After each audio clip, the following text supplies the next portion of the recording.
Halo, halo, selamat siang Institusi Indonesia calon tuan rumah Fulbright Specialist. Salam sejahtera dan sehat selalu dimanapun rekan-rekan berada. Selamat datang pada acara di siang hari ini yang akan membahas program Fulbright Specialist, yaitu sebuah program yang memungkinkan Institusi Indonesia untuk mengundang para ahli atau akademisi asal Amerika Serikat untuk menjalankan proyek sesuai dengan kebutuhan institusi. Di mana saat ini program Fulbright Specialist menerima aplikasi hingga tenggat waktu pendaftaran 1 Desember 2023. Saya Mita dari tim komunikasi Aminef yang akan menjadi host dan moderator Anda. Dan kami mengucapkan juga selamat datang kepada Anda yang mungkin menyimak acara ini di Facebook page Aminef Fulbright Indonesia, My America Jakarta, My America Surabaya, dan juga US Konjen Medan. Apabila Anda yang saat ini menyimak di Facebook ingin bergabung secara langsung dengan kami di Zoom meeting supaya bisa berinteraksi langsung dengan para narasumber kami, boleh silakan temukan tautan pendaftaran Zoom meetingnya di Facebook page ataupun Instagram ataupun Twitter Aminef. Nah, jadi di hari ini acara akan berlangsung selama kurang lebih 90 menit. Anda akan mendengarkan pengalaman dari institusi yang pernah menjadi tuan rumah Fulbright Specialist, dan juga nanti akan ada sesi tanya jawab dan sesi informasi seputar langkah-langkah penulisan aplikasi untuk melamar program ini. Jadi untuk paparan, karena nanti akan ada pembicara yang akan menyampaikan informasinya. Mohon untuk rekan-rekan yang bergabung di Zoom meeting ini untuk mute atau mematikan audio Anda ya. Nah, rekan-rekan, kalau nanti ada pertanyaan, kami akan mempersilakan Anda untuk secara langsung menyampaikan pertanyaan kepada kami, bisa melalui audio dan atau plus video, atau nanti bisa diketikkan di kolom chat di Zoom Meeting. Nah, apakah program Fulbright Specialist itu? Berikut ini adalah video singkat yang ingin kami tayangkan untuk Anda.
Ya, itu tadi video mengenai program Fulbright Specialist. Dari video 1,5 menit ya, kita bisa mendapatkan gambaran tentang siapakah Fulbright Specialist ini, lalu setelah itu mereka bisa menuju ke negara mana saja, lalu institusi apa sajakah yang bisa melamar untuk mendapatkan penempatan seorang ahli atau akademisi dari Amerika Serikat melalui program ini.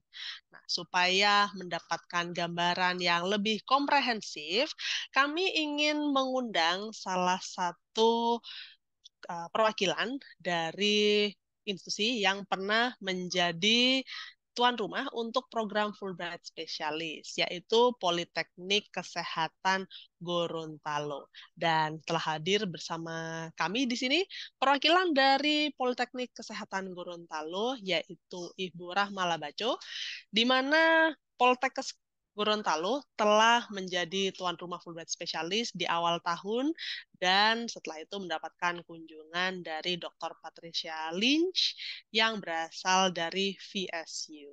Langsung saja kami ingin menyapa. Halo, selamat siang, Dr. Ibu Rahma Labaco. Ya, selamat siang, Mbak.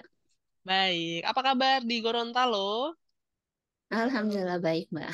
Alhamdulillah baik ya. Terima kasih banyak telah hadir untuk berbagi cerita pengalaman dari Politeknik Kesehatan Gorontalo menjadi tuan rumah Fulbright Specialist. Nah, apakah boleh diceritakan kepada kami dari manakah Politeknik Kesehatan Gorontalo itu mengetahui tentang program Fulbright Specialist? Silakan. Terima kasih, Mbak. Saya dapat informasi mengenai Fulbright Specialist itu kebetulan di websitenya, website Oke. Aminef. Karena waktu itu juga saya mencoba apply untuk beasiswa yang Fulbright dan mendapatkan informasi mengenai Fulbright Specialist ini. Dan sebelumnya juga saya browsing apa sih program ini dan saya pelajari apa namanya institusi-institusi yang sudah pernah mendapatkan program ini yang ada informasinya juga di website Aminef. Gitu, Mbak. Baik, terima kasih. Lalu, apa yang membuat Politeknik Kesehatan Gorontalo merasa perlu untuk mengundang Fulbright Specialist dari Amerika Serikat? Boleh diceritakan kebutuhan proyeknya? Iya. Untuk kegiatan yang sebenarnya sih saya meng-apply Fulbright Specialist ini institusi kami ini memang apply-nya 3 kali dan Oke, baik. ya dapatnya di tahun ketiga karena waktu yang pertama kegiatan yang kami usulkan yang pertama di proposal yang pertama itu dinilai kurang urgent untuk kebutuhan institusi kami sehingga saya reassessment lagi sebenarnya apa sih yang benar-benar kami butuhkan yang memerlukan support dari khususnya Fulbright Hmm, Specialist bidang akademisi khususnya untuk gizi.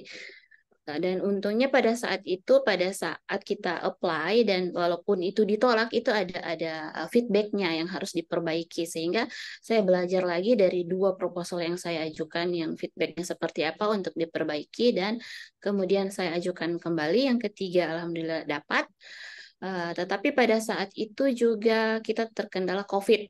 oke, baik. Waktu ya itu COVID jadi Mm-mm. agak telat telat setahun lagi untuk programnya dijalankan dan pada Oke. saat itu juga masih intens intens berkomunikasi apa saja yang perlu kami siapkan. Gitu, Mbak.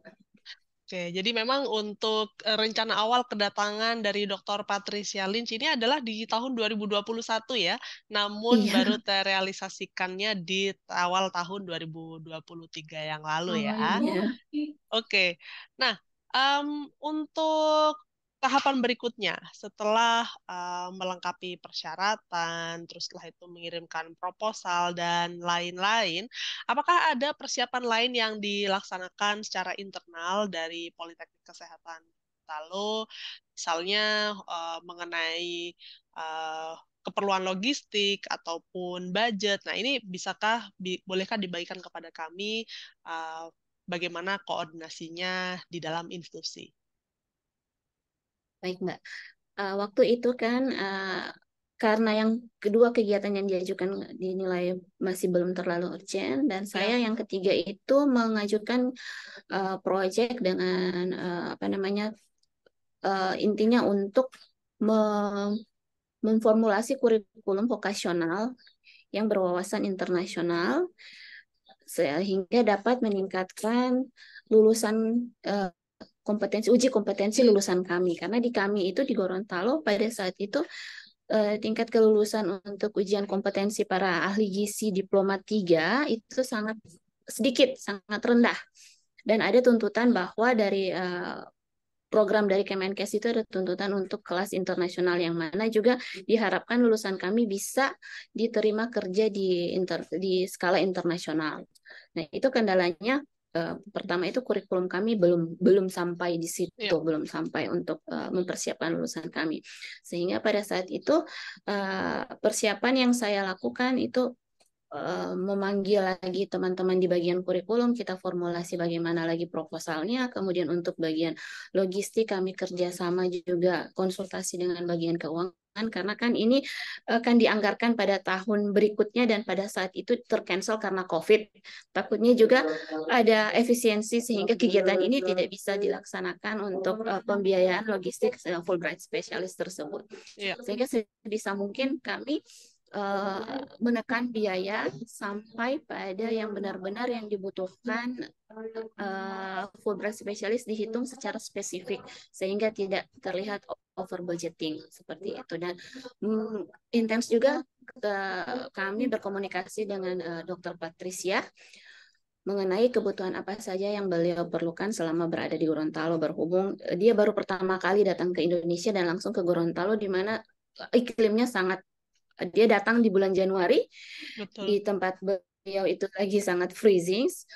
Dia datang ke Gorontalo itu yang luar biasa panasnya, sehingga kita lebih banyak konsultasi masalah kebutuhan dia di sini. Mbak. Oke, baik. Nah, melalui program Fulbright Specialist, sebetulnya untuk program ini sangat memberikan kebebasan kepada institusi di Indonesia untuk bisa mengeksplorasi calon Fulbright Specialist yang akan diundang ke Indonesia. Bagaimanakah dengan Politeknik Kesehatan Gorontalo? Bagaimanakah sehingga akhirnya bertemu dan menyetujui untuk mendatangkan Dr. Patricia Lynch ini? Apakah sudah pernah berkontakan sebelumnya, ataukah ini adalah hasil asistensi dari pihak-pihak terkait sehingga bisa terhubung dengan Dr. Lynch? Ya, Mbak. Jadi karena waktu itu masih COVID ya, pada saat Ya, kita pengajuan proposal dan juga pada saat akan melaksanakan kegiatan COVID, dan mereka juga Fulbright Specialist dari US, itu ada larangan traveling ke Indonesia, betul. sehingga saat itu sangat bahkan nyaris tidak ada untuk yang daftar untuk roster ke Gorontalo, dan kami juga mendapatkan info bahwa ada larangan traveling tersebut, sehingga kami meminta bantuan dari Aminef, asistensi dari Aminef waktu itu Hmm. untuk mencari Fulbright Specialist yang sesuai dengan kebutuhan kami. Dan alhamdulillah dari pihak Aminef sangat membantu dalam komunikasi ke Fulbright Specialist yang kami inginkan sesuai dengan spesifikasinya. Oke, baik. Nah, berarti setelah secara intensif berkomunikasi, akhirnya bisa menghadirkan Dr. Patricia Lynch ini kurang lebih sekitar 4 hingga 5 minggu ya, kalau tidak salah ya, Iya. dari bulan Desember hingga Januari. Nah, selain tadi persiapan yang berkaitan dengan uh, cuaca, seperti menginformasikan bahwa memang cuacanya berbeda di Gorontalo ini, suhunya berapa dan lain-lain. Apakah ada hal-hal lainnya yang didiskusikan dengan Dr. Lynch sebelum ia tiba di Indonesia yang berhubungan dengan kegiatan atau proyek yang dia lakukan bersama Politeknik Kesehatan Gorontalo? Dokter Lins itu menanyakan mengenai partisipannya siapa saja dan spesifiknya tujuan goals Ya, dari kegiatan yang kami akan laksanakan ini seperti apa. Karena ini pertama kalinya dia bekerja sama dengan institusi pendidikan di Indonesia, dan kebetulan juga kita sama-sama backgroundnya dari gizi. ya. Namun kan ada ya sangat berbeda dari sistem pendidikan dan juga fasilitas pendidikan, dan beliau menanyakan apa yang uh, lebih lebih bisa dia kontribusikan dalam hal apa. Nah, kami menjawab pada saat itu kami membutuhkan masukan dari beliau, karena beliau juga berpengalaman dalam penyusunan kurikulum kurikulum pendidikan tinggi gizi, Ya. jurusan gizi, sehingga pengalaman beliau yang lebih kami butuhkan untuk formulasi kurikulum yang sesuai dengan kebutuhan secara internasional. Baik. Nah, selain dari persiapan-persiapan Mungkin yang seperti itu, telah, Mbak. oke, baik, terima kasih banyak. Nah, selain dari persiapan-persiapan yang sudah dilakukan, diskusi-diskusi yang telah dilaksanakan dengan Dr. Lynch sebelum beliau menginjakan kaki ke Gorontalo ya, sebelum datang ke Indonesia, apakah ada persiapan khusus yang dilaksanakan oleh Politeknik Kesehatan Gorontalo dalam rangka menyambut kehadiran beliau? Tentu dalam hal ini selain menyiapkan akomodasi dan juga transportasi dalam kotanya. Maaf, Mbak, putus-putus suaranya, Mbak. Oke, baik. Kalau sekarang bagaimana? Sudahkah terdengar dengan baik? Oke, saya lihat di sini kemungkinan ada sedikit kendala teknis.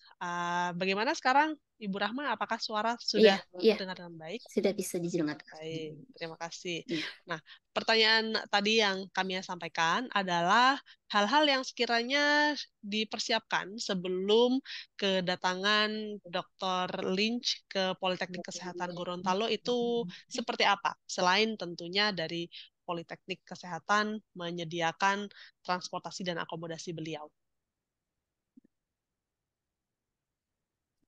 Eh, yang kami persiapkan selain transportasi dan akomodasi itu yaitu karena kebetulan di institusi kami di tempat kerja saya itu yang menguasai bahasa Inggris sangat terbatas, Ya. sehingga kami juga memerlukan bantuan adanya interpreter yang kami sewa dari institusi dari lembaga bahasa yang Mhm. disewa secara profesional.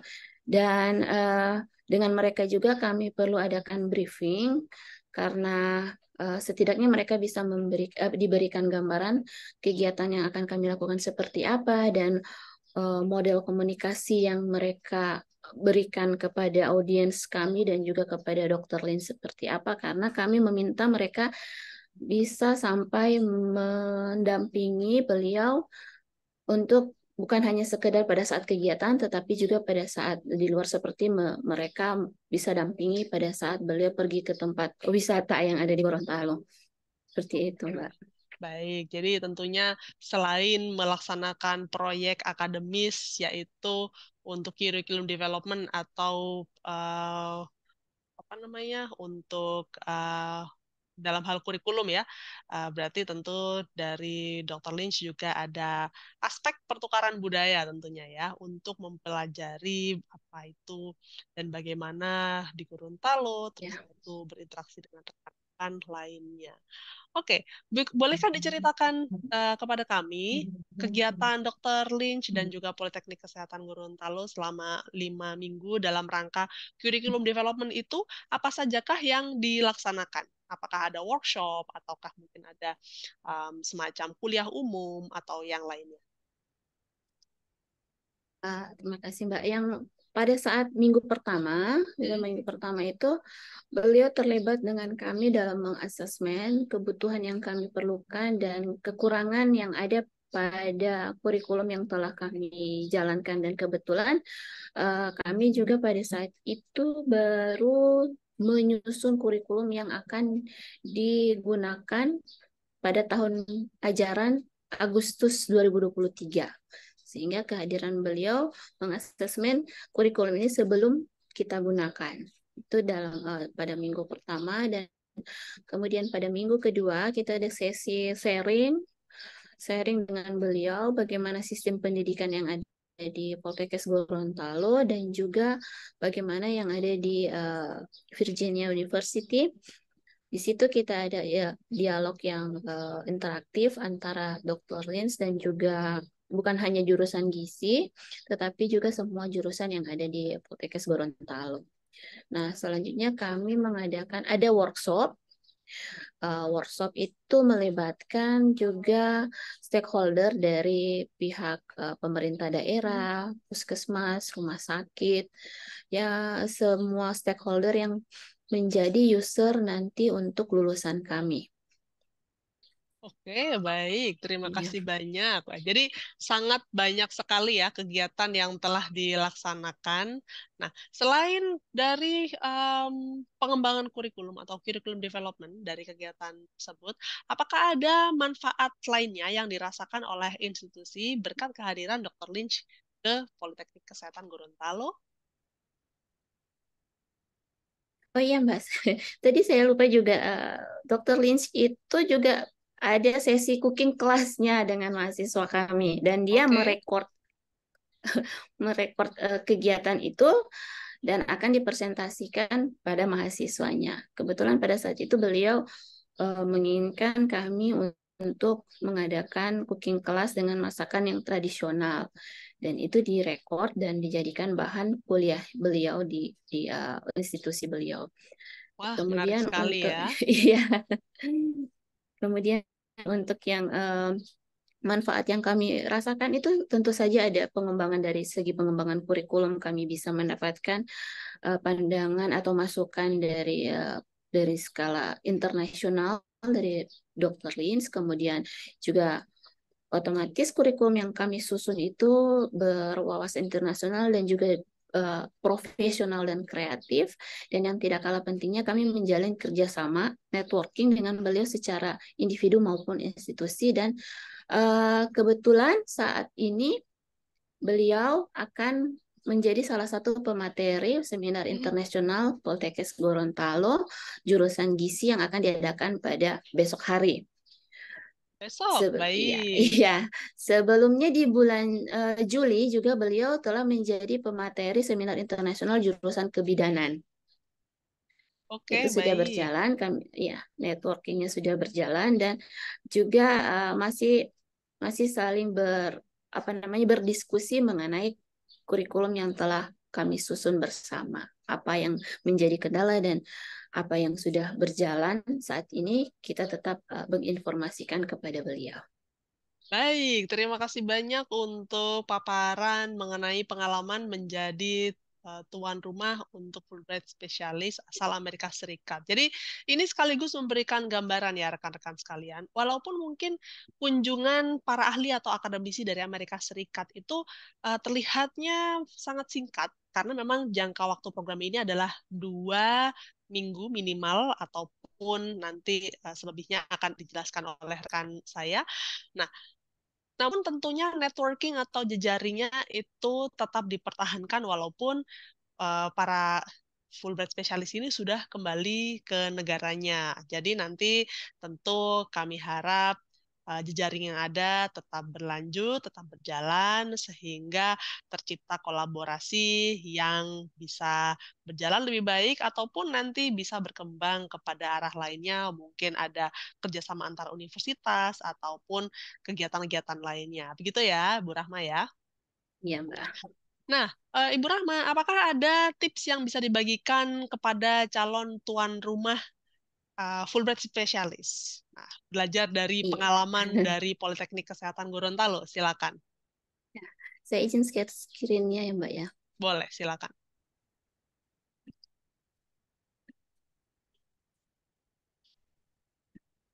Ya, sudah kami lihat screen-nya. Ya. Nah, untuk institusi ini pengalaman kami dalam meng-apply Fulbright Specialist yang pertama itu tentu saja yang saya bilang pertama karena saya mendapatkan proposal saya di approve itu untuk yang pada saat yang ketiga kalinya. Karena pada saat yang pertama dinilai belum terlalu urgent, makanya di sini saya sangat menyarankan bahwa kita mengasesmen kebutuhan utamanya permasalahan dan solusi yang diperlukan oleh institusi sebelum mendaftar. Karena ini akan sangat menentukan Fulbright spesialis seperti apa yang bisa berkontribusi kepada Hmm. permasalahan dan solusi yang kita butuhkan. Dan yang kedua, itu kita aktif mencari informasi mengenai Fulbright Specialist karena ada beberapa poin yang harus kita mengerti seperti teknisnya seperti apa. Karena yang salah satu alasan proposal saya ditolak pertama kali itu karena terlalu singkat, Mbak. Karena saya Oke. kurang memperhatikan pedoman yang mengatakan bahwa programnya itu minimal berjalan selama 2 minggu. Kemudian informasi mengenai institusi, apakah institusi kami bisa mendapatkan Fulbright spesialis, program Fulbright spesialis ini, ataukah ada batasan-batasan karena Poltekkes Gorontalo saat itu saat ini juga pada saat itu saya merasa bahwa program ini hanya bisa di institusi pendidikan yang di bawah Kemendikbuddikti. Ternyata itu tidak tidak terbatas untuk institusi pendidikan lain, sehingga saya mencari informasi, oh ternyata bisa untuk uh, institusi di bawah selain Kementerian Ristek Dikti tersebut.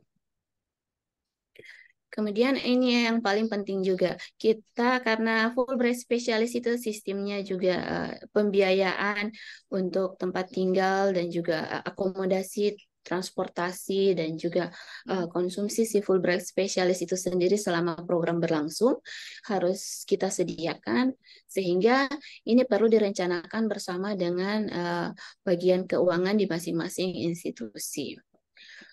Berikutnya itu bertanya kepada staf Aminef bila ada informasi yang belum jelas. Yang seperti saya jelaskan sebelumnya bahwa di proposal saya walaupun ditolak itu ada feedbacknya apa yang harus diperbaiki, dan feedback itu pada saat kita bertanya apa yang kita belum mengerti dan belum jelas, atau misalnya persyaratan ini masih kurang jelas, apakah kami bisa melakukan program yang ini, itu staf Aminef sangat suportif, membalas dengan aktif email-email yang saya kirimkan.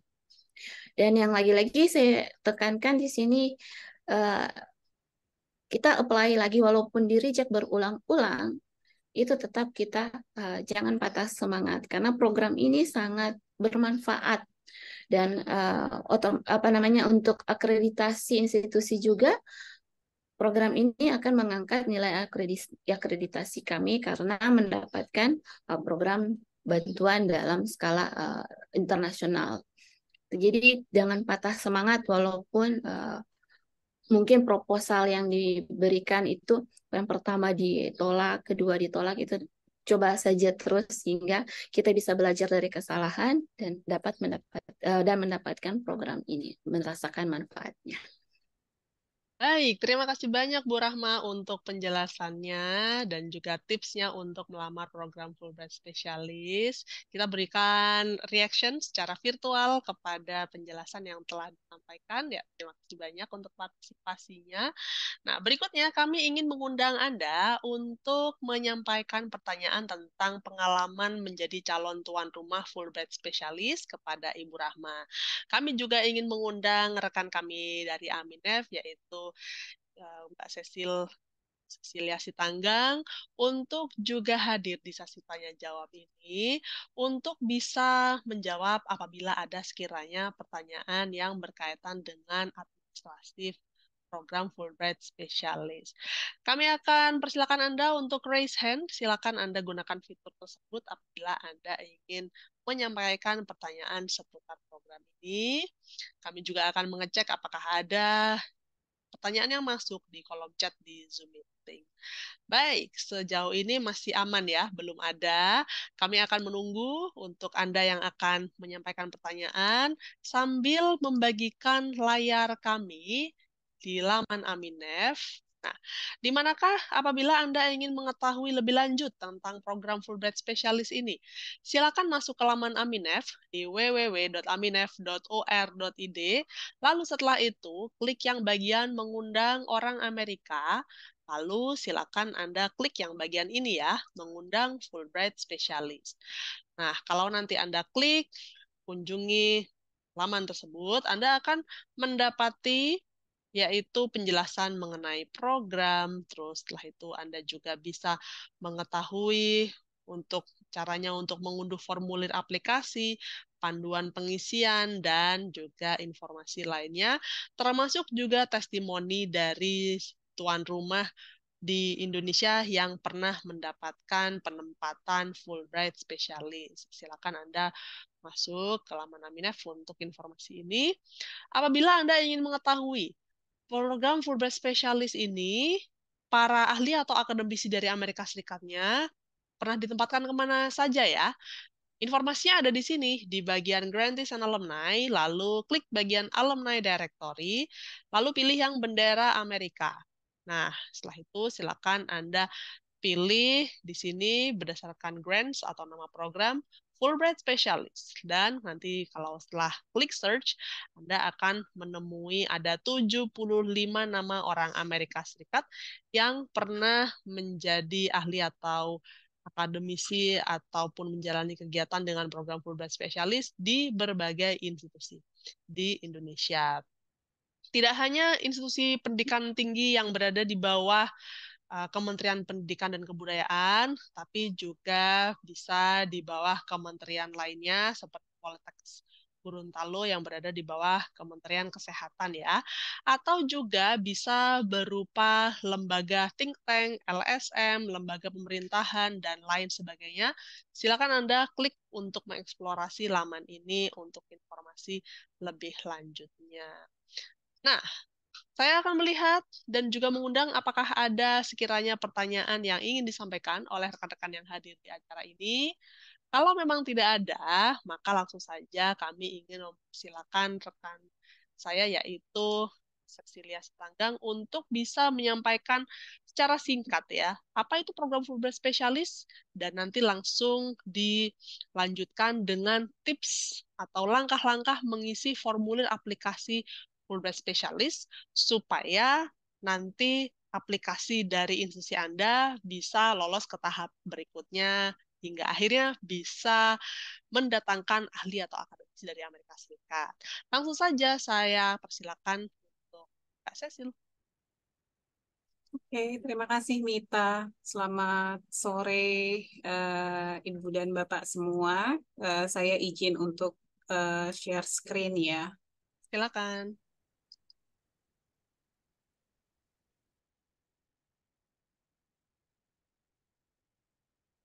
Oke, baik. Jadi tadi kita udah sempat melihat video juga terkait dengan program Fulbright Specialist. Mungkin nanti kalau informasinya agak berulang, harap maklum, khususnya mengenai institusi yang memang bisa mendapatkan program spesialis begitu ya. Jadi apa sih program Fulbright Specialist? Program ini tuh merupakan kesempatan untuk institusi di Indonesia mengundang akademisi ataupun profesional dari Amerika Serikat untuk bekerja sama melakukan proyek jangka pendek. Jangka pendek di sini maksudnya adalah 2 sampai 6 minggu. Jadi minimal memang harus 2 minggu dan maksimal adalah 6 minggu. Lalu tujuan program Fulbright Specialist yang pasti adalah untuk memberikan kesempatan untuk institusi di Indonesia bekerja sama dengan ahli atau akademisi dari Amerika Serikat dan juga meningkatkan kerjasama yang berkelanjutan antara institusi di Indonesia dan Amerika Serikat. Seperti yang tadi Ibu Rama sudah berinformasikan ya, sampai saat ini walaupun program mereka sudah selesai tapi masih tetap berkelanjutan gitu ya relasinya. Mungkin ke depannya bisa dilanjutkan juga dengan kegiatan-kegiatan yang melibatkan juga universitas spesialis gitu ya, Universitasnya Patricia di sana gitu. Lalu selanjutnya adalah bentuk proyek kerjasama, bisa berupa pengembangan ataupun evaluasi kurikulum, juga bisa berupa pengembangan sumber daya manusia, baik lewat kegiatan seperti seminar, kuliah umum, training, workshop, serta pengembangan rencana strategis institusi. Kemudian institusi pengundang Fulbright Specialist bisa universitas atau institusi pendidikan tinggi, bisa lembaga pemerintah, lembaga swadaya masyarakat, dan juga lembaga swasta, lembaga kebudayaan, lembaga kesehatan, serta lembaga penelitian. Nah, terkait dengan biaya, modelnya adalah cost sharing ya, Bapak dan Ibu. Jadi biaya yang akan ditanggung oleh Fulbright adalah tiket penerbangan internasional, honorarium, dan visa dari si spesialis. Sementara yang ditanggung oleh institusi pengundang di Indonesia adalah biaya akomodasi, transportasi, dan uang makan untuk spesialis selama program berlangsung gitu ya. Nah, tenggat waktu penerimaan proposal adalah 1 Desember 2023 dan jumlah proposal yang akan kami pilih adalah 10. Untuk periode pelaksanaan proyeknya itu bisa berlangsung antara 1 Juli 2024 sampai dengan 30 September 2025 gitu. Kenapa gitu? Kok penutupannya Desember tapi proyeknya baru bisa jalan Juli gitu. Ya karena memang prosesnya cukup memakan waktu gitu ya, terutama kalau katakan institusi itu tidak punya apa atau belum terpikirkan siapa ya nama spesialisnya atau profesional yang akan diundang gitu. Nah, itu juga akan memerlukan proses waktu ya gitu. Lalu di mana mendapatkan informasi terkini?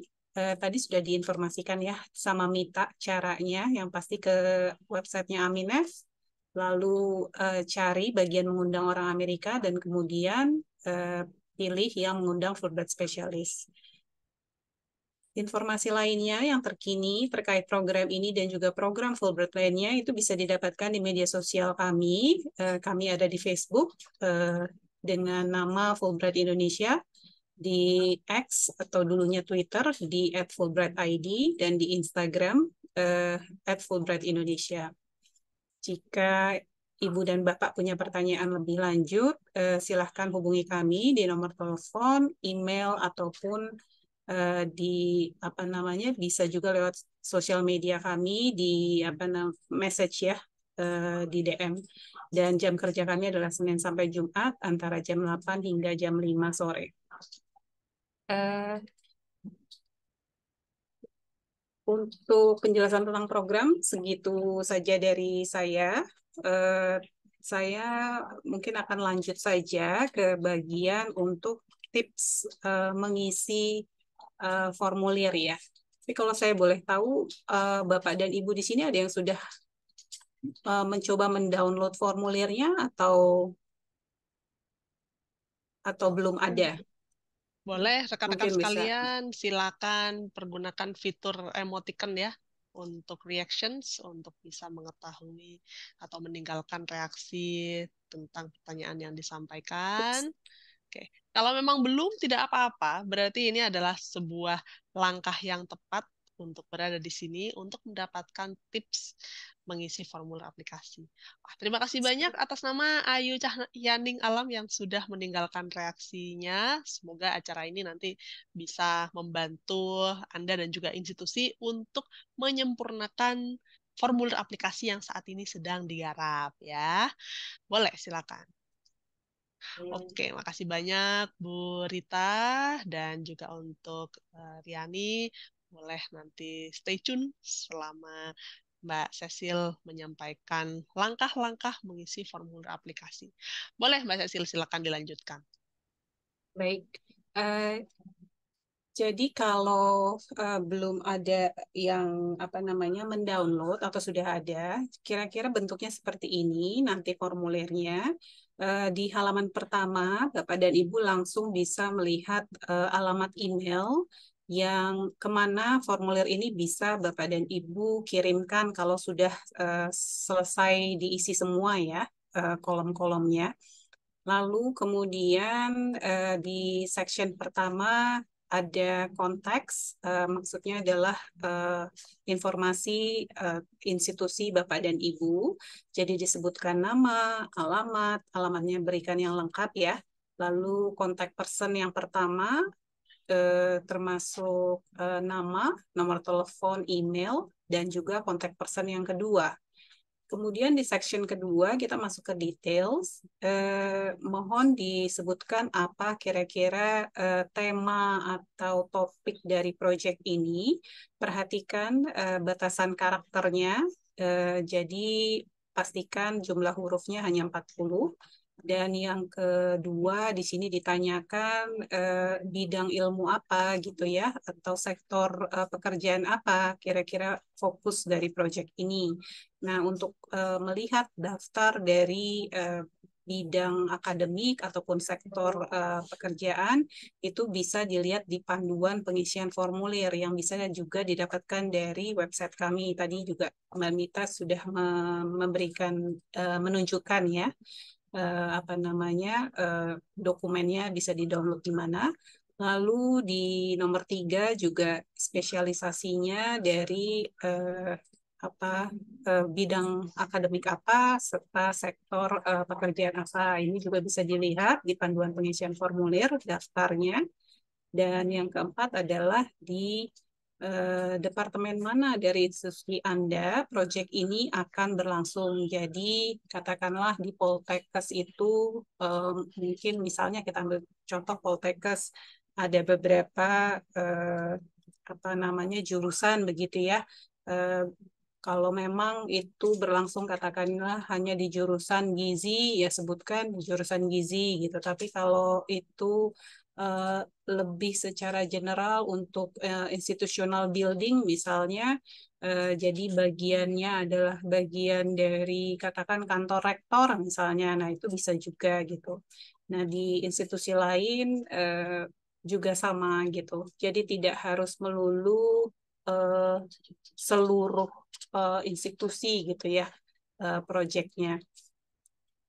Lalu kemudian adalah yang kelima juga disebutkan apa isu atau tantangan yang sedang institusi Bapak dan Ibu hadapi sehingga membutuhkan bantuan dari seorang spesialis gitu ya dari Amerika. Nah, ini tolong diperhatikan juga batasan dari jumlah katanya, yaitu adalah 500. Dan sebutkan secara jelas ya Bapak dan Ibu apa isu atau tantangan yang sedang dihadapi. Kemudian nomor 6, silahkan tuliskan apa yang menjadi objektif atau tujuan dari proyek ini. Seperti itu. Apa yang ingin institusi Bapak dan Ibu capai lewat kerjasama di proyek ini bersama spesialis. Itu tidak harus melulu tidak harus melulu 3. Kalau memang cuma 1 nggak apa-apa, tuliskan saja 1 gitu ya. Lalu yang ketujuh adalah deskripsi singkat mengenai aktivitas yang akan dilakukan bersama spesialis dan tugas spesifik dari spesialis gitu. Termasuk di sini sebutkan siapa yang akan menjadi partisipasi atau siapa yang akan menjadi katakanlah kelompok kerjanya gitu ya untuk masing-masing aktivitas tersebut.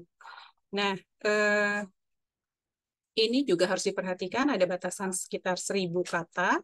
Dan yang ke-8 adalah bagaimana proyek ini berkaitan atau sejalan dengan prioritas institusi. Jadi makanya tadi Ibu Rahma bagus ya tipsnya, sebaiknya rembuk dulu di dalam, lakukan assessment, lalu baru mulai mengisi proposal ini gitu. Jadi biar jelas gitu. Dan yang perlu diperhatikan adalah jawaban dari pertanyaan nomor 5 sampai dengan nomor 8 itu sangat penting untuk sejalan gitu ya, harmonis jawabannya. Jadi kalau challenge-nya katakanlah untuk tadi assessment kurikulum, ya pastikan bahwa objektifnya ini adalah juga terkait dengan kurikulum dan bahwa proyek aktivitasnya pun juga terkait dengan assessment kurikulum maupun pengembangan kurikulum begitu. Dan partisipan yang akan bekerja sama dengan si spesialis juga terkait dengan pengembangan atau asesmen kurikulum. Lalu yang apakah proyek ini sejalan dengan prioritas dari institusi? Pastikan juga bahwa memang itu sejalan dengan prioritas dari institusi dan pastikan bahwa memang institusi Bapak dan Ibu punya rencana ke depan untuk terus mempromosikan kerjasama di antara institusi Bapak dan Ibu dan si spesialis walaupun programnya sudah selesai gitu ya. Kalau boleh malah mungkin bisa juga dengan home institution ataupun lembaga di mana si spesialis ini bekerja di Amerika begitu ya. Lalu kita masuk ke section location. Di section location ini silahkan Bapak dan Ibu menyebutkan lokasi di mana proyek akan berlangsung. Sebutkan nama dan juga nama jalannya ya. Kalau memang lokasinya cuma 1, tidak perlu mengisi lokasi yang kedua. Tapi kalau memang lokasinya akan ada dua, silahkan disebutkan gitu ya. Lalu yang kita masuk ke section terkait dengan timeline ya. Jadi pertanyaan pertama adalah apakah ini merupakan project multi-visit gitu. Sebetulnya kalau untuk di Indonesia kami tidak encourage project yang multi-visit. Kami karena kita ada keterbatasan tadi kuota ya, kita cuma punya dana untuk 10 project. Padahal kalau multi-visit itu kita ngambil jatah dana 2 atau bahkan 3 kali gitu kalau multi-visit gitu ya. Padahal yang membutuhkan bantuan atau support dana ini itu ada banyak gitu. Nah, jadi kalau untuk pertanyaan ini kami harapkan jawabannya adalah no. Lalu kemudian kita masuk ke tanggal untuk program ini kira-kira akan mulainya kapan. Tolong diingat bahwa tanggal mulai di sini itu adalah tanggal berapa si spesialis itu akan terbang dari Amerika. Kemudian yang pertanyaan kedua, tanggal berapa proyek akan selesai? Ini adalah tanggal berapa si proyek selesai dan si spesialis meninggalkan institusi Bapak dan Ibu gitu ya, daerah Bapak dan Ibu. Nah, tapi saya sarankan sih Bapak dan Ibu nggak usah terlalu memusingkan gitu ya. Oh, kira-kira tanggal berapa ya si spesialis datang, nggak usah. Mungkin bisa ditentukan saja dulu berapa hari yang diinginkan gitu ya untuk kerjasamanya. Misalkan katakan jumlah harinya adalah 12 hari gitu kan. Ditambahkan 2 gitu misalnya. Dengan si spesialis ini datang gitu. 14 hari ya, minimal 14 hari. Jadi 14 hari ditambahkan 2 misalnya gitu. Karena biasanya jumlah hari untuk penerbangan spesialis dari Amerika ke Indonesia itu umumnya adalah memakan waktu sekitar 2-3 hari untuk bisa sampai tiba di lokasi begitu ya. Lalu kemudian kita masuk ke pengaturan tentang logistik. Kalau memang ada kontak person lain selain 2 kontak person yang tadi disebutkan di halaman pertama untuk pengurusan akomodasi, silahkan disebutkan di sini ya. Tapi kalau memang kontak personnya adalah orang yang sama dengan yang disebutkan di halaman pertama, itu tidak perlu diisi. Jadi bagian ini dan bagian dari cost share ini juga maksudnya kontak person untuk akomodasi maupun kontak person untuk cost share tidak perlu diisi begitu. Oke, kita berlanjut ke bagian lodging ataupun akomodasi. Jadi di bagian ini tolong diisi kira-kira pengaturan akomodasinya akan seperti apa. Apakah pihak institusi akan memberikan dana cash atau kita sebutnya allowance atau langsung membookingkan dan kemudian membayarkan biaya akomodasi untuk spesialis ke manajemen akomodasi. Katakan misalnya itu adalah hotel gitu ya. Jadi institusi Bapak dan Ibu membayarkan langsung ke pihak hotel begitu. Nah, untuk akomodasi ini catatan dari kami yang pertama adalah kami tidak mengencourage institusi untuk menaruh ataupun menempatkan spesialis di rumah salah satu staf yang bekerja di institusi Bapak dan Ibu ya, karena biar bagaimanapun orang Amerika itu sangat menginginkan privacy setelah dia selesai bekerja begitu. Jadi sebisa mungkin jangan taruh dia di rumah keluarga gitu. Apalagi keluarganya tinggal di situ gitu ya. Lalu yang kedua adalah sebisa mungkin institusi saja yang langsung mereservasi akomodasi dan membayarkan biaya akomodasi itu ke pihak manajemen pengelola akomodasi begitu. Jangan istilahnya kasih uang ke si spesialis kemudian menyuruh dia mencari tempat tinggalnya sendiri gitu, karena umumnya spesialis yang ke sini adalah rata-rata orang yang belum pernah ke Indonesia gitu ya. Jadi mereka pasti akan kebingungan gitu kalau kita suruh mereka untuk cari akomodasi sendiri. Lalu untuk lodging type dan lodging name, silahkan saja disebutkan di sini detailnya, nama akomodasinya apa. Kalau hotel, tipenya disebutkan hotel. Kalau tipenya adalah guest house, mungkin ada beberapa kampus universitas yang punya Wisma misalnya gitu ya, disebutkan saja di sini. Kemudian kalau ada websitenya disebutkan, alamat detailnya juga disebutkan. Yang kedua adalah akomodasi itu tersedia dari tanggal berapa sampai tanggal berapa, begitu ya.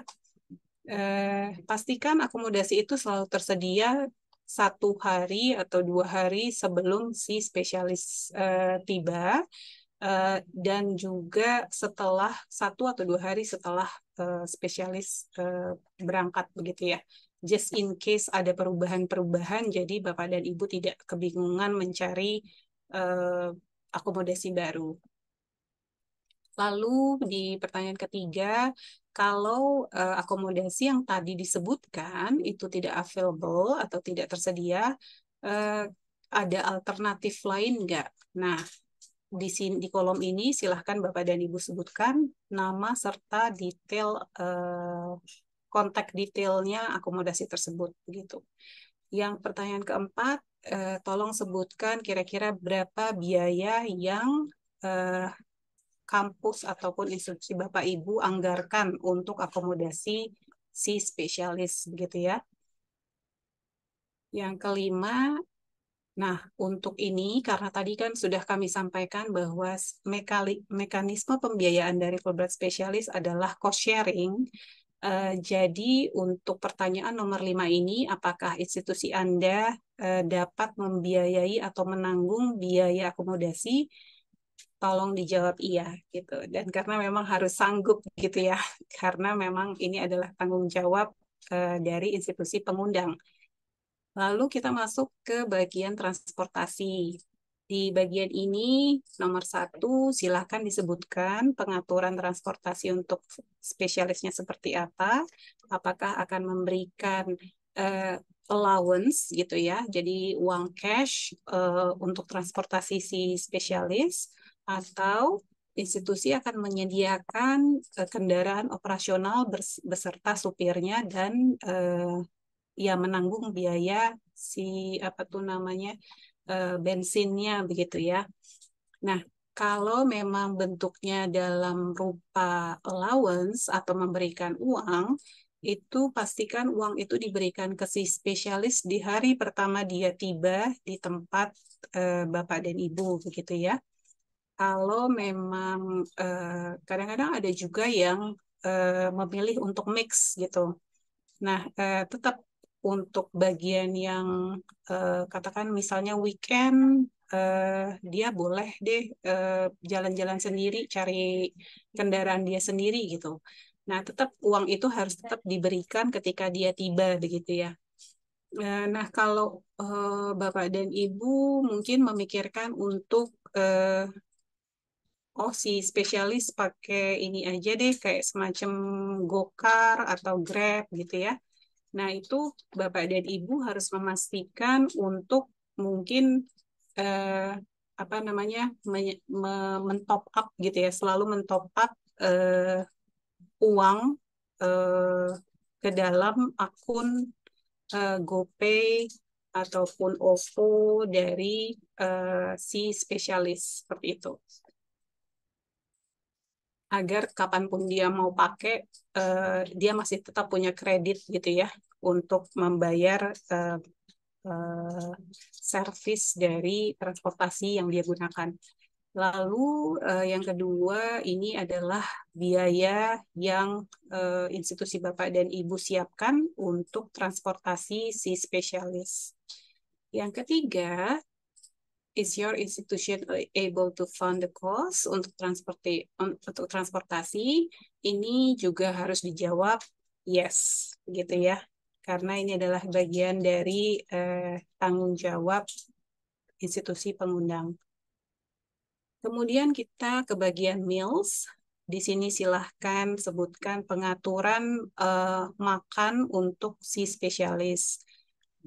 Silahkan sebutkan apakah model pengaturan makannya adalah institusi Bapak dan Ibu memberikan uang atau allowance dan si spesialis bebas memilih makanannya, ataukah institusi Bapak dan Ibu memilih untuk menyediakan makanan bagi si spesialis, gitu ya. Ini silahkan disebutkan.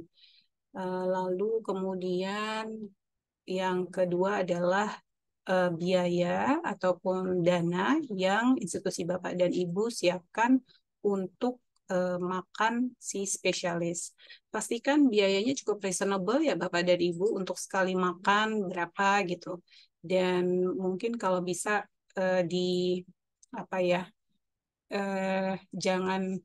jangan takarannya disamain dengan kita gitu. Kalau kita kan makan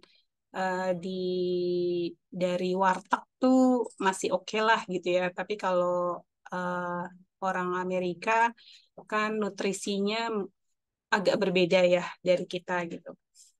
Dan kita pastikan juga makanan itu memang dibeli dari tempat yang bersih begitu ya. Jadi selama spesialis ada di sini, dia tidak sakit-sakitan supaya semua aktivitas proyek tetap bisa berjalan dengan baik. Kemudian untuk pertanyaan yang ketiga, ini sama dengan yang tadi, apakah institusi Anda bisa atau sanggup untuk membayar biaya makan spesialis? Ini harus dijawab yes ya. Yang kemudian adalah tentang pengaturan penjemputan spesialis dari airport, juga pengantaran dia kembali setelah proyeknya selesai, dia harus diantarkan lagi ya ke airport ya. Jadi silakan sebutkan nama airportnya di sini apa yang ada di tempat Bapak dan Ibu.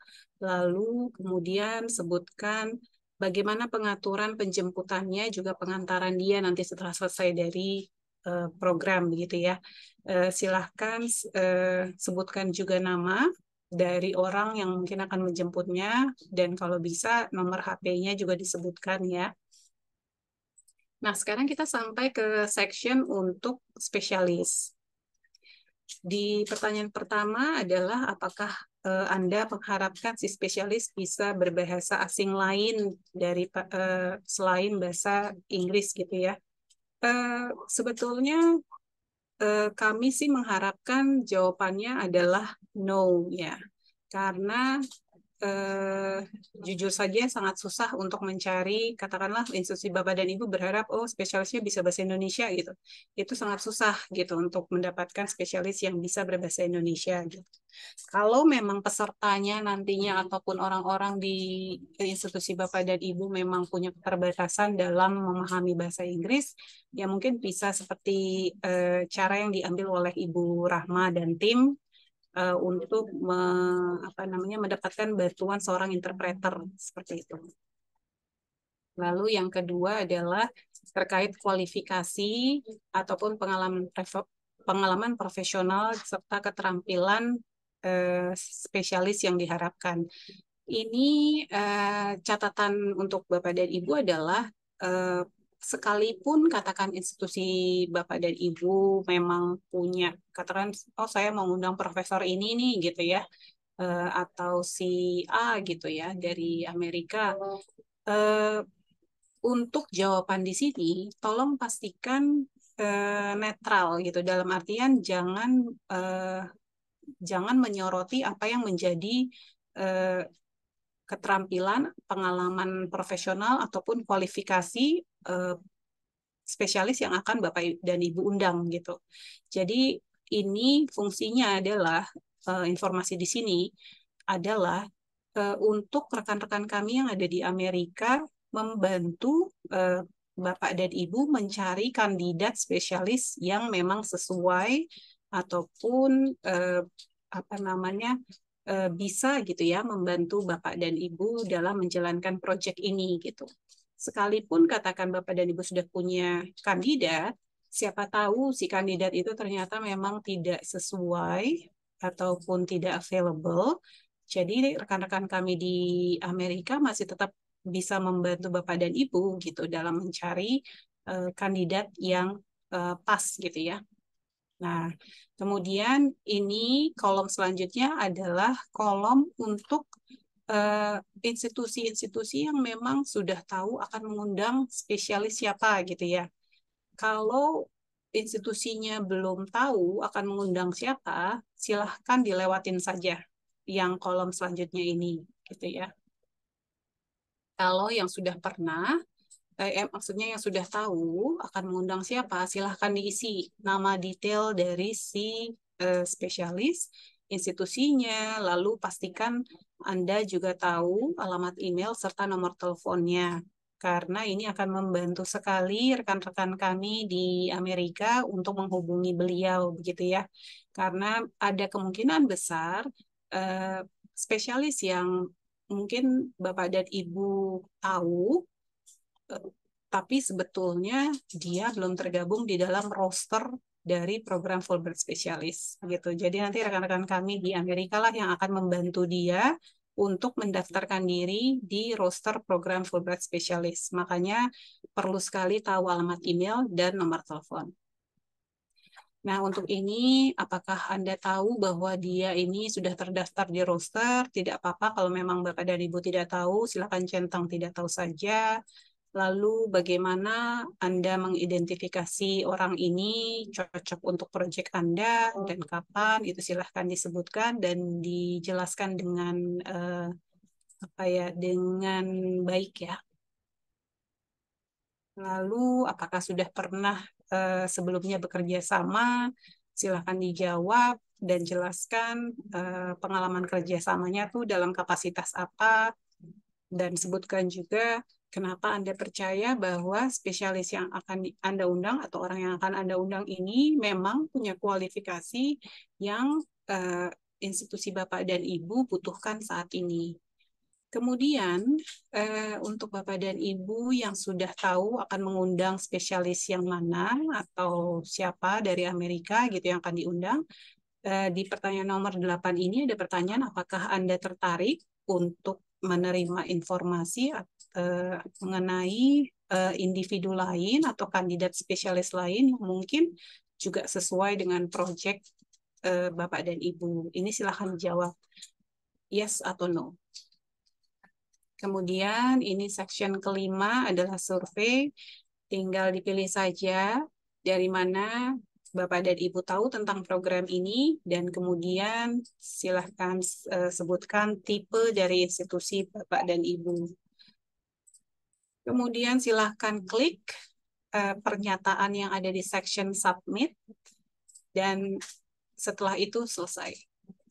Silahkan kirimkan formulir ke kami dan kami akan memprosesnya lewat proses review ya atau seleksi yang akan dilakukan oleh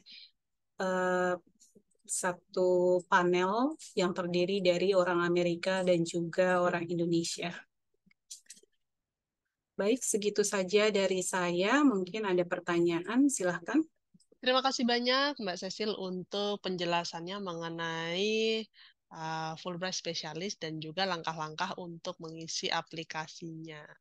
Nah, rekan-rekan sekalian, kami ingin mengundang Anda apabila Anda memiliki pertanyaan seputar program Fulbright Specialist ataupun langkah-langkah untuk pengisian aplikasinya, karena ini adalah sebuah kesempatan yang tepat. Nah, di sini di Aminef, Mbak Cecil dan juga rekan-rekan Mbak Cecil lainnya adalah pengelola program Fulbright Specialist ya. Boleh silakan Anda pergunakan fitur raise hand seperti ini untuk bisa kami persilakan bertanya secara langsung. Kami ingin mempersilakan atas nama Ibu Arnia Sinaga. Silakan.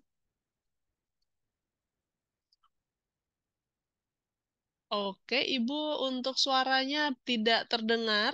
namun kami juga melihat bahwa tanda mute-nya juga sudah aktif sebetulnya. Jadi mungkin ada kendala di bagian audio di hardware dari device yang dipakai. Masih belum terdengar sejauh ini. Oke, boleh dicoba lagi.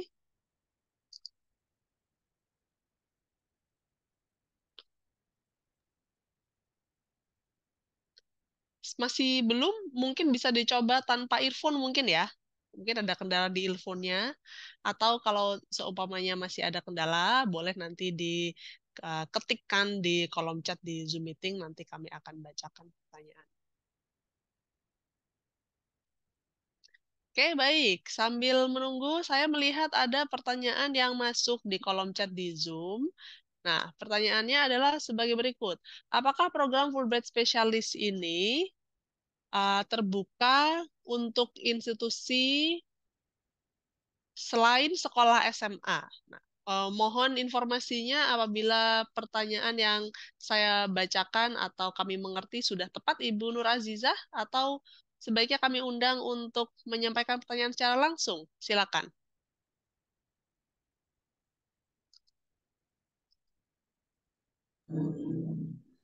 Ya, terima kasih Mbak Meta. Silakan Ibu. Ya, maksudnya gini, institusi adalah itu perguruan tinggi ya Mbak ya. Sementara kan saya sekolahnya madrasah aliyah, bukan institusi gitu. Apa bisa menggunakan spesial? Oke, Nah, baik, terima kasih. Nah, apakah madrasah aliyah negeri ataupun swasta bisa melamar untuk mendapatkan penempatan seorang ahli atau akademisi dari Amerika Serikat? Silakan Mbak Cecil. Iya, terima kasih. Mohon maaf, Bu Nur Aziza, boleh diperjelas kira-kira spesialisnya akan melakukan apa ya, Bu? maka dari itu Mbak Abu, makanya saya tanyakan apa bisa nggak ya spesialis ini ke sekolah SMA atau madrasah aliyah gitu? Iya, Apa tapi untuk apa? Kalau boleh tahu. uh, untuk membantu guru-guru gitu, guru-guru bahasa Inggris gitu nggak bisa juga ya? Kita nggak cocok programnya itu, Bu. Membantu guru-guru bahasa Inggris dalam artian mengajar bersama atau apa, Bu? Atau bikin workshop kah? Atau ada kegiatan apa gitu? Oke, mungkin ke workshopnya itu, Bu. Workshop aja kalau nggak bisa. Workshop tapi Workshop. itu untuk guru bahasa Inggrisnya gitu. Oke. Kalau untuk workshop, sebetulnya kalau memang perlu, itu ada banyak resource ya, Bu, di Indonesia. Kalau untuk Fulbright Specialist, kelihatannya eh, agak sayang gitu ya. Mungkin Ibu juga, saya juga nggak tahu apakah madrasah sekolah di mana Ibu berada mungkin eh, siapkah untuk menyediakan akomodasi, uang makan, uang transport gitu ya. Apalagi ini skalanya cuma sekolah Ibu, katakan misalnya seperti itu. Tapi kalau untuk apa namanya, jadi mungkin bisa dipertimbangkan resource yang lain gitu. Kalau di Indonesia kebetulan kita kan punya English Language Fellow program dari RELO Kedutaan Besar Amerika. Itu mereka punya beberapa ya itu tadi fellow ya atau volunteer yang memang punya latar belakang pendidikan yang cukup mumpuni untuk membuat workshop bagi guru-guru gitu, Bu. Jadi itu sih yang mungkin bisa digunakan gitu, Bu. Kalau spesialis, saya rasa karena sudah, kalaupun sekolah mau, mungkin bisa melakukan kerjasama ya, Bu, dengan institusi pendidikan tinggi, ataupun katakanlah mungkin dari Kementerian Agamanya di bagian madrasah misalnya yang mengundang gitu. Itu kan bisa juga gitu. Nanti mereka Oh iya. bagian madrasah itulah kalau nggak salah KSKK ya Bu ya. tepatnya ya di madrasah yang mungkin bisa mengorganisir beragam kegiatan proyek yang fungsinya bisa meningkatkan kapasitas sumber daya manusia, mungkin bukan hanya guru-guru, tapi juga katakanlah kepala sekolah dan yang lain-lainnya, atau pihak di kanwil di agama gitu ya, di daerah, untuk pengembangan SDM gitulah ya, itu dengan bantuan spesialis seperti itu. Terima kasih Ibu. Kalau boleh tahu Bu, bagian yang tadi barusan Ibu apa kata tadi Rilo itu kemana kita bisa mencari itu Bu? Informasinya itu. Rilo itu dari Amin juga Bu ya? Ya. Bukan. Ibu bisa silakan ke websitenya US Embassy Jakarta saja Bu. Nanti iya. Ibu bisa lihat di situ ada RELO, RELO ya, Regional English Language Office. Nanti mereka di website itu ada alamat emailnya, silakan saja email ke mereka begitu. Oh iya. Oke, terima kasih Bu penjelasannya. Mohon maaf Terima ya. kasih banyak Ibu Nur Aziza untuk pertanyaannya. Nah, untuk membantu penjelasan yang tadi sudah disampaikan, saya akan ketikkan di kolom chat di Zoom meeting ini untuk informasi terkait laman Relo ya, supaya nanti Ibu Nur Aziza bisa mengunjungi laman tersebut untuk mempelajari informasi lebih lanjut. Baik, ya. Oke, silakan dicek untuk di kolom chat di Zoom-nya ya, Ibu Nur. Baik, sekarang saya ingin membacakan pertanyaan yang sudah diketikkan oleh Ibu Arnia. Ingin bertanya tentang program Fulbright Specialist. Saat ini saya guru bahasa Inggris di tingkat SMP dan sudah berdiskusi dengan kepala sekolah tentang kebutuhan mengundang Fulbright Specialist dari Aminef. Namun pihak yayasan sekolah juga mengharapkan agar spesialis yang datang juga boleh diundang ke Departemen SD dan SMA sekolah kami untuk proyek mengajar. Apakah sekiranya diizinkan untuk meminta bantuan spesialis untuk mengajar di cross level di SD, SMP, dan di SMA di sekolah yang berada di bawah satu yayasan? Begitu ya, Ibu Arnia ya. Baik, terima kasih banyak untuk pertanyaannya. Silakan, Mbak Sisil. Ini lagi saya minta klarifikasi lebih lanjut ya, Bu Arni ya. Ini maksudnya mengajar studennya ya? Mengajar murid-muridnya?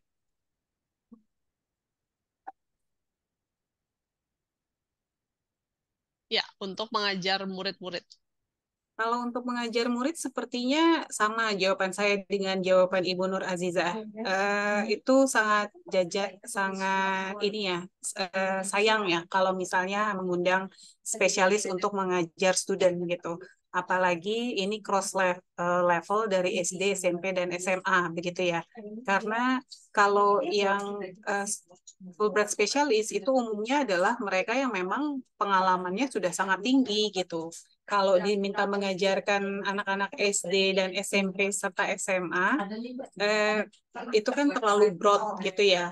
Terus satu lagi juga itu bukan fokusnya mereka juga gitu. Jadi kalau saya bilang sepertinya memang belum tepat, tapi kalau memang untuk SDM, katakan untuk pengembangan yayasan misalnya begitu ya, pengembangan yayasan sebagai institusi maupun pengembangan sumber daya manusia yang ada di yayasan, ya silakan saja gitu. Tapi kalau untuk mengajar murid juga itu kalau menurut saya sepertinya belum bisa diakomodir di program ini gitu. Oke, baik. Semoga jawaban yang disampaikan sudah menjawab pertanyaannya yang disampaikan oleh Ibu Arnia. Baik, rekan-rekan sekalian, apakah ada pertanyaan lainnya yang ingin disampaikan? Nah, sambil menunggu pertanyaan yang nanti rekan-rekan sampaikan, saya ingin mengundang Ibu Rahma untuk hadir di layar kembali. Nah, ini berkaitan dengan pertanyaan seputar program Fulbright Specialist tentunya. Nah, Ibu Rahma, setelah Politeknik Kesehatan Gorontalo mengundang Fulbright Specialist di awal tahun 2020, 2023 ini, lalu sudah ada kegiatan yang telah berlangsung di bulan Juli dan juga satu kegiatan lain yang akan berlangsung besok ya, tanggal 9 November. Apakah ada rencana kegiatan atau kolaborasi atau kerjasama lainnya yang diinisiasi antara Dr. Patricia Lynch dan juga Politeknik Kesehatan Gorontalo? Apa rencananya? Terima kasih, Mbak.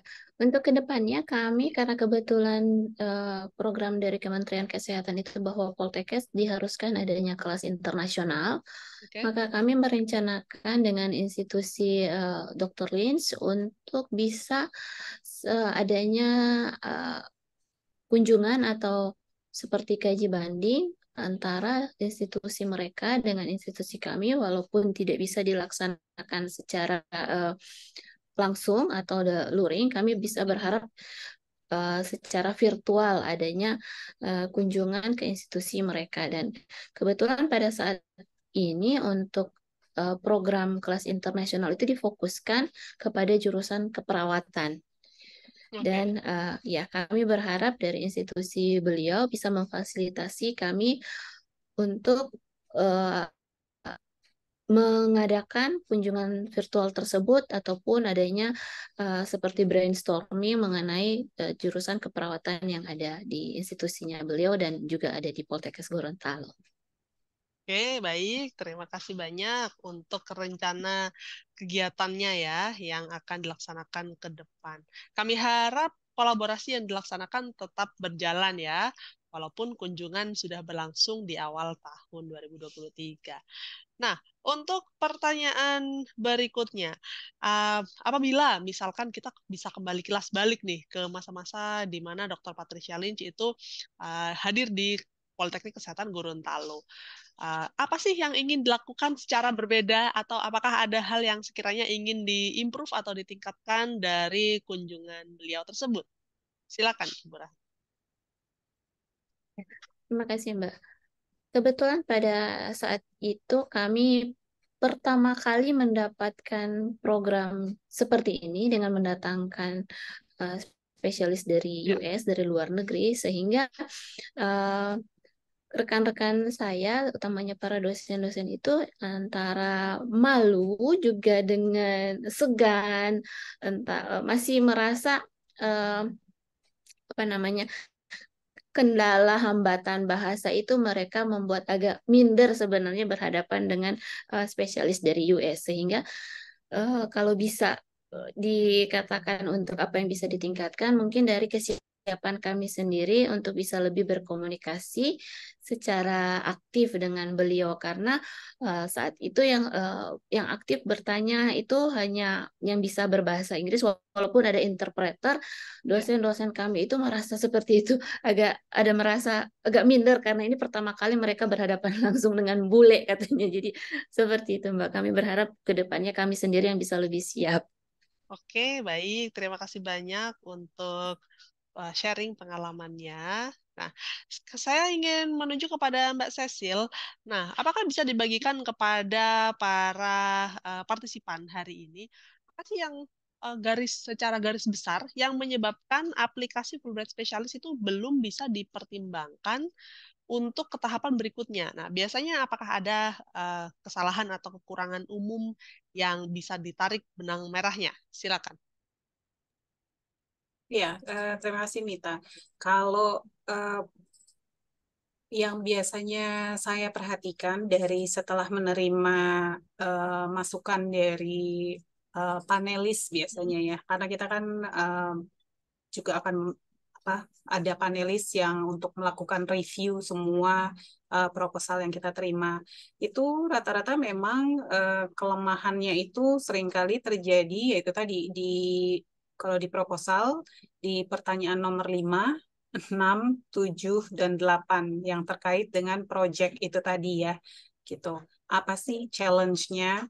Apa sih tujuan akhir yang ingin dicapai? Apa sih aktivitasnya? Kemudian juga bagaimana semua kegiatan aktivitas ini sejalan dengan prioritas dari institusi, juga bagaimana supaya aktivitas proyek ini juga bisa terus berkelanjutan gitu ya, even setelah si spesialis kembali ke Amerika gitu. Nah, itu yang kadang-kadang suka tidak sejalan gitu. Jadi challenge-nya apa, persoalan yang lagi dihadapi apa, tujuan yang ingin dicapai apa gitu. Termasuk juga salah satunya lagi adalah durasi dari proyek itu sendiri. Kalau katakanlah untuk assessment misalnya, itu kan nggak cukup biasanya, sebetulnya 2 minggu itu sangat ngepas sekali ya untuk Ya, assessment gitu. Apalagi ada beberapa yang mungkin katakanlah naruhnya assessment plus mendevelop kurikulum gitu. Itu eh, durasinya cuma 2 minggu. Nah, itu juga pastinya dengan sendirinya akan menjadi pertanyaan juga ya, membuat ya, apa namanya, si panelis juga akan bertanya-tanya emang cukup gitu ya. Karena kan orang-orang yang akan mereview proposal ini juga adalah orang-orang yang memang cukup paham gitu tentang suatu project begitu ya. Eh, Selain itu juga adalah dari eh, project activities ya. Itu juga ya itu tadi sih sejalan itu. Kalau katakan assessment tapi isinya ternyata adalah lebih banyak memberikan kuliah umum gitu. oke. Kan itu tidak istilahnya nggak make sense juga gitu ya. Jadi assessmentnya di mana gitu. Oke, Seperti itu. baik.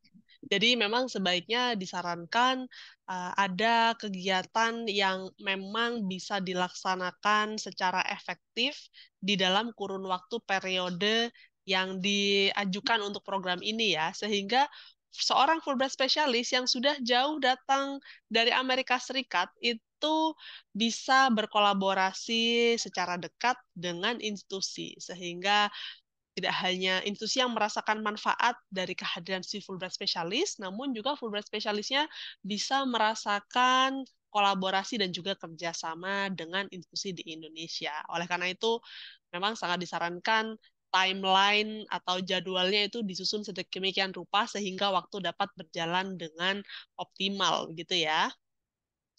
Terima kasih banyak Mbak Cecil untuk tanggapannya.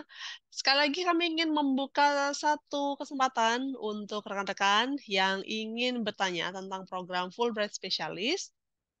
Apakah ada sekiranya yang ingin bertanya secara langsung kepada kami? Silakan apabila ada, kami akan membuka kesempatan. Kalau memang masih belum ada pertanyaan, saya lihat belum ada pertanyaan baik di Zoom meeting ataupun di Facebook page yang kami di mana kami cross posting acara ini, maka tentu ini adalah akhir dari sesi informasi untuk program Fulbright Specialist ya. Nah, sebelum kami mengakhiri sesi ini, boleh silakan hidupkan kamera Anda supaya kita bisa mengadakan sesi foto bersama. Apabila Anda berkenan untuk ikut dalam sesi foto bersama ini, silakan hidupkan kamera Anda. Kami tunggu kurang lebih 30 detik dari sekarang. Ya, silakan. Kami harap kehadiran Anda di sesi informasi ini bisa mendapatkan informasi dan juga manfaat tentang program Fulbright Specialist, lalu juga bagaimanakah cara atau tips mengisi formulir aplikasinya, ataupun informasi-informasi yang lain. Nah, sebagai informasi ya, Aminef itu mengelola dua jenis beasiswa. Beasiswa untuk warga negara Amerika dan juga warga negara Indonesia. Dan kalau untuk beasiswa untuk warga negara Amerika, termasuk di dalamnya adalah untuk mengundang Fulbright Specialist ini. Jadi boleh nanti masuk ke website Aminef untuk mempelajari sekiranya apakah ada program beasiswa lainnya yang sesuai untuk Anda ataupun sesuai untuk institusi. Baik, kami mulai untuk hitungan mundurnya. Kami akan persiapkan diri untuk uh, virtual grup foto. Ya, kami akan mulai 1, 2, 3. Baik, terima kasih banyak untuk partisipasinya. Terima kasih banyak sudah stay di acara ini selama 90 menit dan nanti acara ini rekamannya dapat diakses kembali di akun Facebook page Aminef atau nanti di akun YouTube Aminef karena rekaman acaranya akan kami posting di sana sehingga dapat disimak oleh mereka yang belum bisa hadir di acara ini. Oh ya, nanti juga di akhir acara Anda akan mendapati tautan survei pasca acara. Mohon bantuannya untuk mengisi survei pasca acara tersebut supaya kami bisa mengetahui pendapat Anda mengenai acara ini dan juga meningkatkan acara sesi informasi kami lainnya di waktu yang akan datang. Saya ingin mengucapkan terima kasih banyak kepada Ibu Rahma yang sudah hadir secara daring dari Gorontalo yang telah membagikan pengalaman dan juga tips untuk melamar program Fulbright Specialist dan juga kepada rekan saya Cecilia Sitanggang yang sudah membantu menjelaskan tentang program Fulbright Specialist dan juga tips menulis aplikasi serta menjawab pertanyaan yang sudah masuk. Sekali lagi ya, program Fulbright Specialist menerima aplikasi hingga tenggat waktu pendaftaran 1 Desember 2023. Jadi ada waktu kurang lebih 22 hari atau 3 minggu dari sekarang untuk Anda bisa mengisi formulir aplikasinya. Nanti silakan masuk ke laman Aminef untuk mengunduh formulir aplikasi dan jangan sungkan untuk menghubungi kami apabila ada pertanyaan yang ingin disampaikan seputar program tersebut. Akhir kata, saya Mita, mewakili tim Aminef, tim komunikasi yang bertugas, undur diri terlebih dahulu. Sampai jumpa di acara berikutnya. Selamat sore. Wassalamualaikum warahmatullahi wabarakatuh. Waalaikumsalam warahmatullahi wabarakatuh. Terima kasih, Mbak. Terima kasih, Ibu Rahma.